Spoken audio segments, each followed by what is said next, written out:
Okay guys, so I'm trying to make this video relatively quickly, and it's going to be unfortunately relatively unedited as I do want to try and get this video out relatively quickly before the actual event of Daisy's birthday starts up.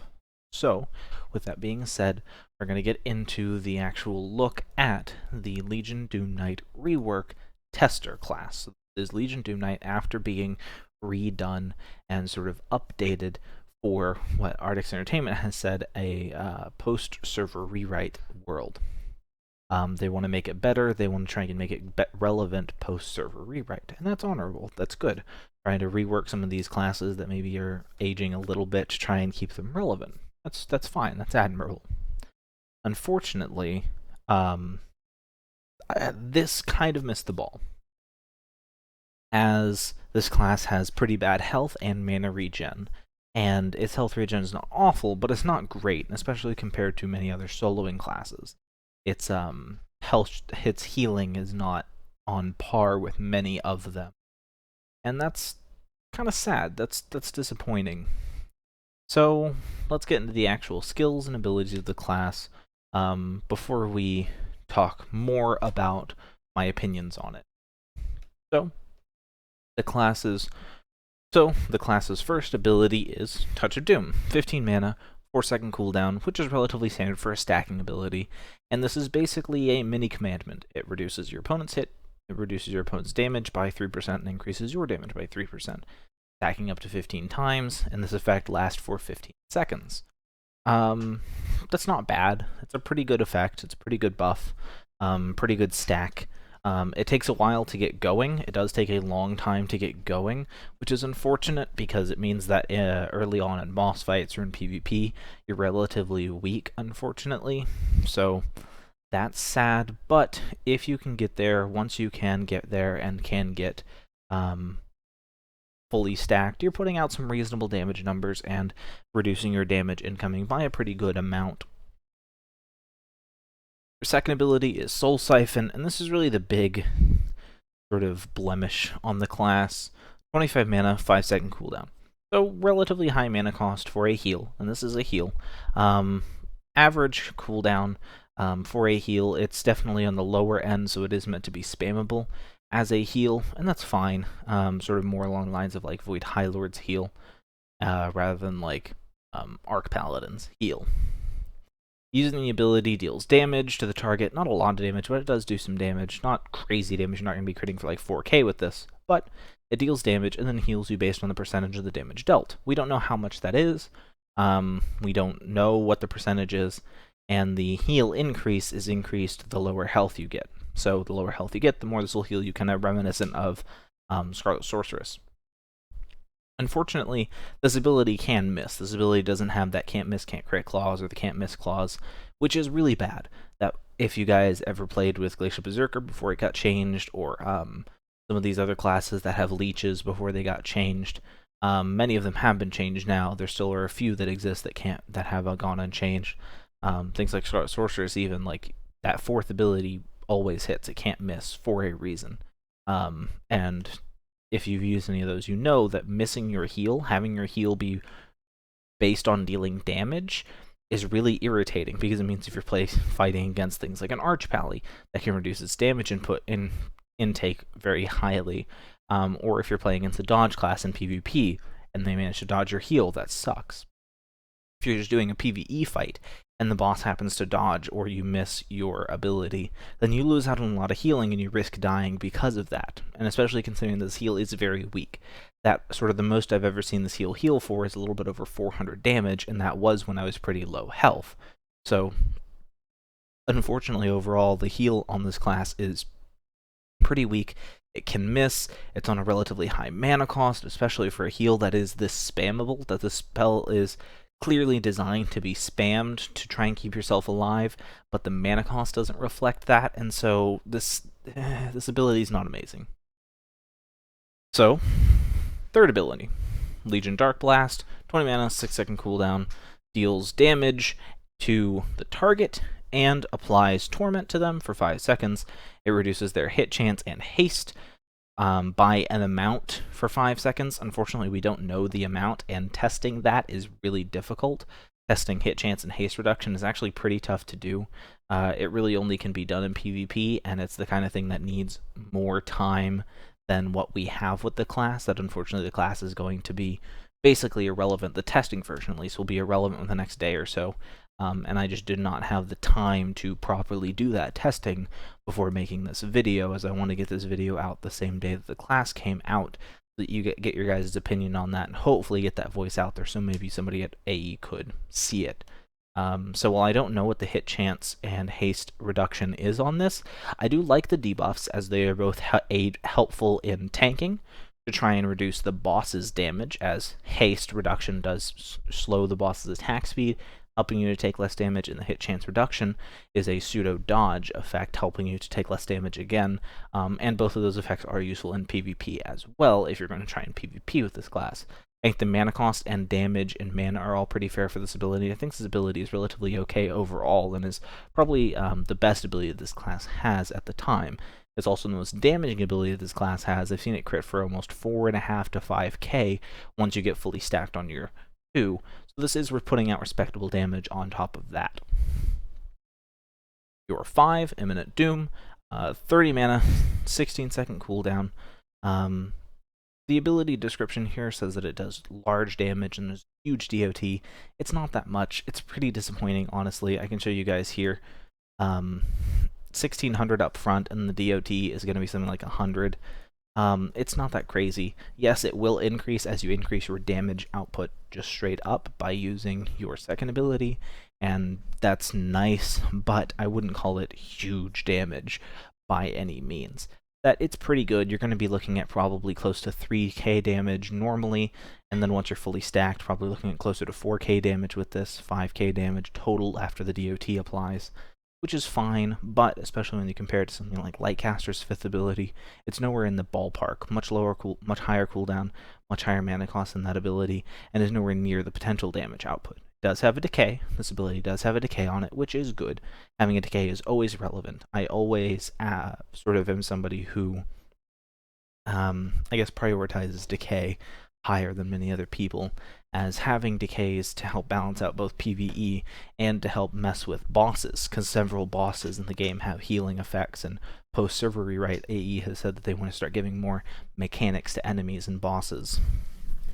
And being able to have that decay is something that's very valuable and something that only a handful of classes have access to.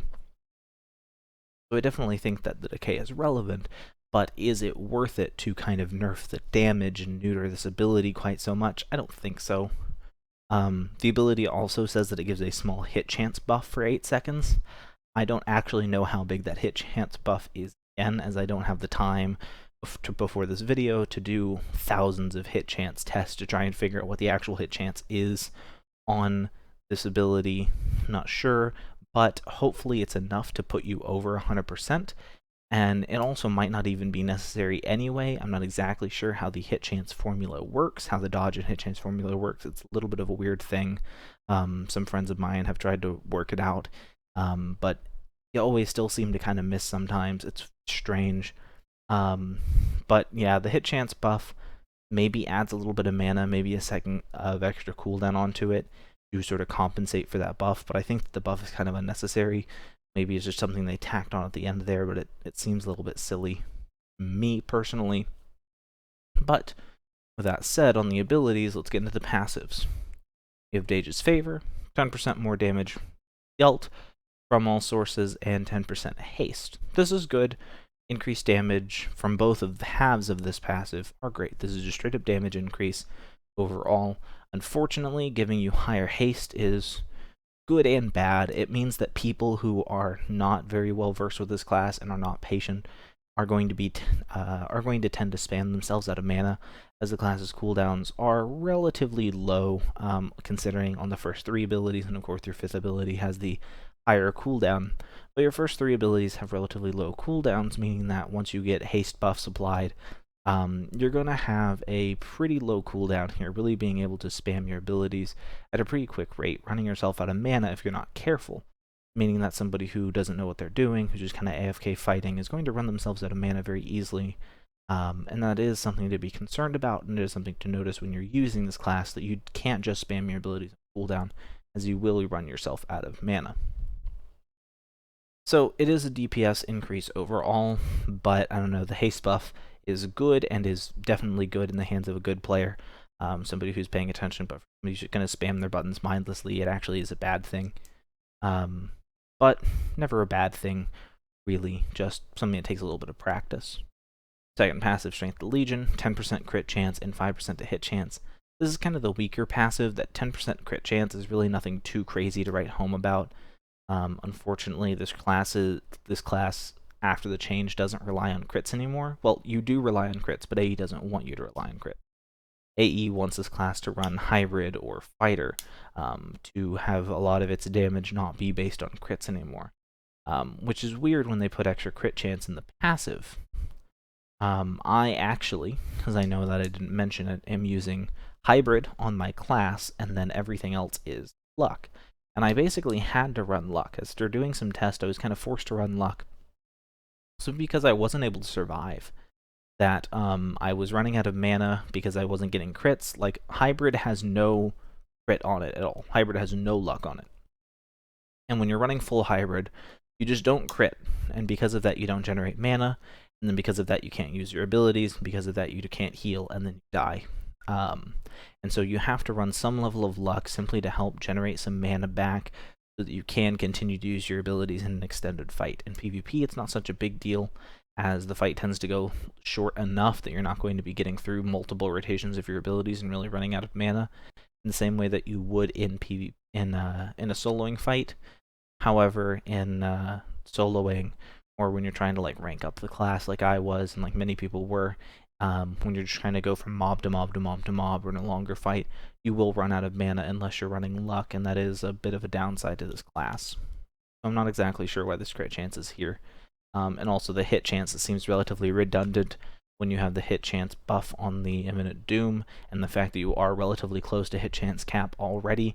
I'm not exactly sure why this hit chance buff is here. I think I might rather see this changed out for either a durability or DPS increase passive, or if you're going to keep the hit chance here, then take the hit chance off this ability.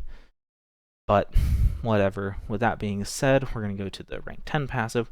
Rank 10 passive is a 10% damage. No, the rank 10 passive was previously a 10% damage taken reduction.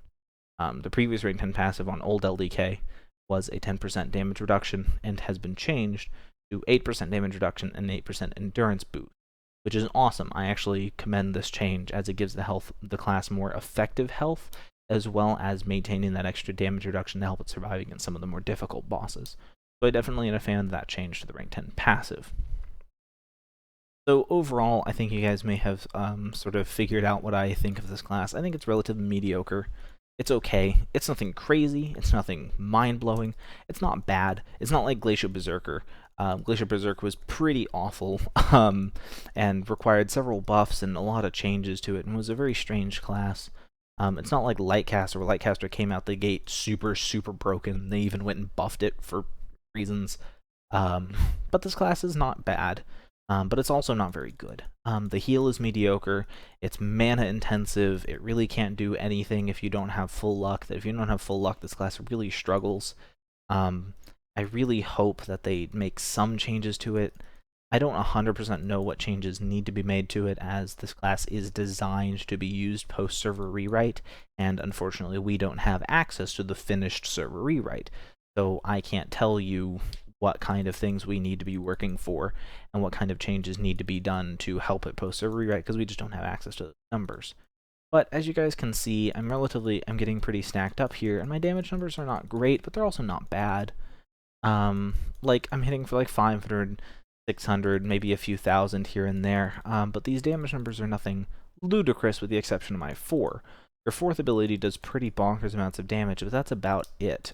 Everything else is just hitting for pretty okay amounts of damage. And this is using full luck. Keep in mind, this is using full luck, so I have a pretty big crit multiplier. But if I wasn't using luck, I would be doing significantly less damage than this, critting significantly less often. So I'm not exactly sure how they want us to use the class. That the heal's relatively mediocre, the damage output if you're not using luck is pretty mediocre, and even using luck, it's nowhere near the ballpark of something like Lightcaster or Stone Crusher. I'm not exactly sure what they want this class to be, and I definitely think that it needs some changes before it goes live and before people really start testing it and really get a feel for the class. But I think that this class does need some changes. So, with that being said, we're going to finish off the boss here, and I'll let you guys go. Yeah, but thanks everyone for coming. You all have a great day, and let me know what you guys think down below. I'd like to hear your guys' opinions on the class, whether you think it's good or bad or not. I know that I've seen that it can solo relatively well, but it's nothing ridiculous. I think it actually might be slightly worse than it was previously, just because of the weakness of that heal. But with all that said, thank you all for coming. Hope you all had a great time, and I'll see you. Thank you for watching today's video. I hope you enjoyed it. If you enjoy this content and want to see more from me, please feel free to subscribe. If you guys want to leave a like, comment, anything like that, please do that all below. And, as always, this content is brought to you by your kind support over at Patreon. Thank you.